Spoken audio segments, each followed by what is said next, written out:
Thếปืนnó chết tiêu. Mai cú là tè đấy. Nó cú tè đó, nó chết. Cái pho là thiếu lũ. Nói tết tà thôi. Nó chưa. Ôi, tịt tà là những lọ à. Wow, trời trời đi. Ôi, thế này cú trên thôi nó sẽ đắt rồi à. Cũng trả hay. Đắt rồi. Cũng trả hay nhá. Bây giờ như để tin như cút thế là trên nhờ bia là trên nhờ bên nó hơi yo nó thể muốn thâu to à nó hay Ôi tổ nó. thế là tin như tốt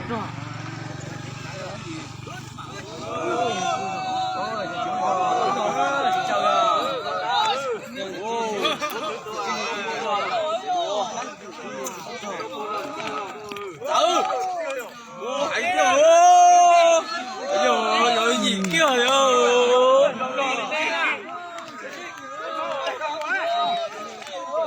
Tại đây ó, chỉ phải rồi nó bùi xe ó. Con chào. Ê, nè, giờ tiền nè thâu cú mà tôi nó cho mình chỉ cả thôi.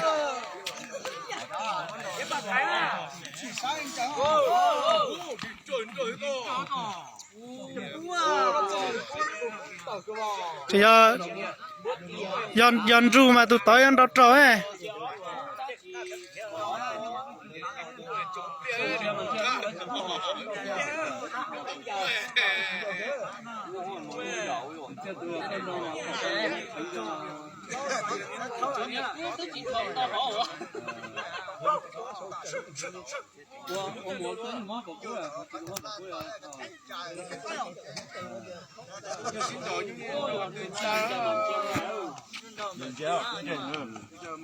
Biết rằng gà thôi mà gà ngày đúng không?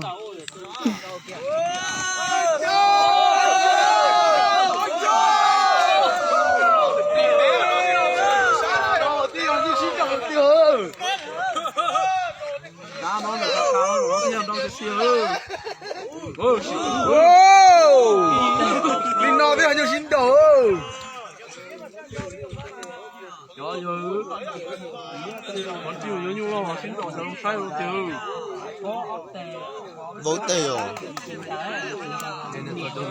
Giờ này chỉ sữa này nó sữa đã. Để gì han chè. Nó chỉ một chiếc đồ. Thế tôi trông trẻ rồi. Chiếc đồ tao cái khỏi, ha, nó chui tao cái khỏi. Chiếc này trông trẻ rồi. Nó chui tao nó chỉ có chu. Nhiều tử mà cho trâu nó lo nó mà xin đầu chuẩn chưa.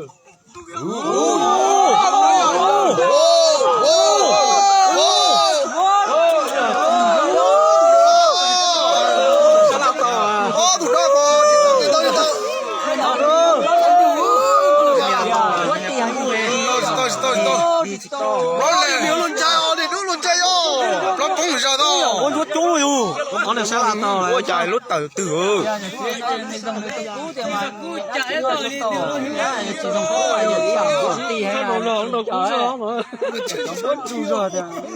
Cái này sẽ bỏ hết.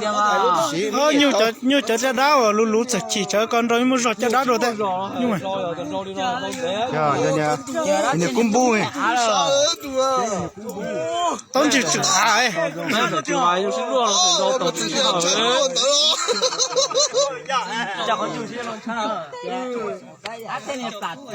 Nó là nhưng mà cháy à con?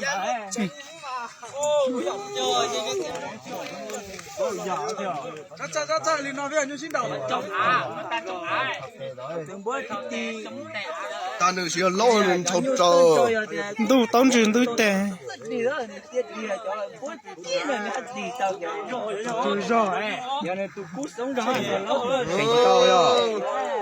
Con đủ không? Đủ đi lút đi nhiều không? Đủ đâu nữa. Cái chữ này là chơi nữa à?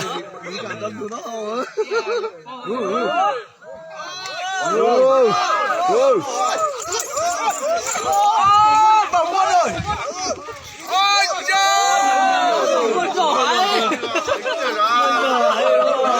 Ôi Nè nó YouTube con kiểu gì đó. nên nó do chỉ cho tàu thẻ này đi này tập trò cái trâu chín chạy thẻ trâu chạy chín thẻ trò làm việc hoài ô tụi tao tính tụi cá tụi cũng dùng để mà la lưu đó là hay dùng cái chuyện này á tụi tao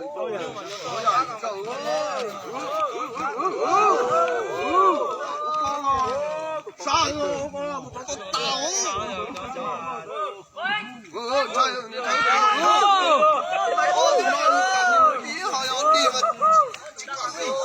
thấy một tí nữa chết không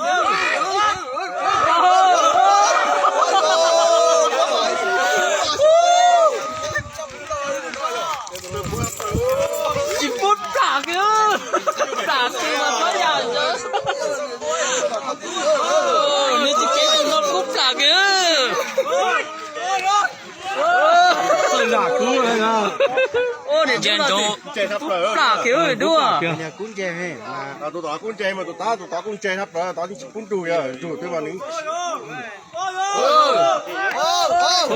chết tiền thái cú chết tiền thái được cú rồi nhưng mà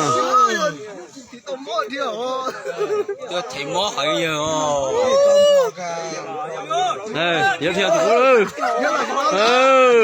cú cú chó hay ô giờ giờ nè thái cú cả tí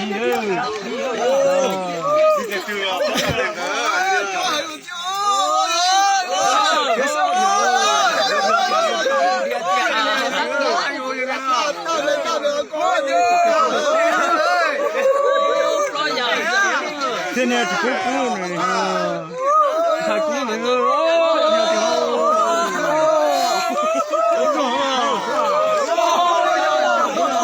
ya kế trồng nữa à ô nhà chủ lý hợp đó à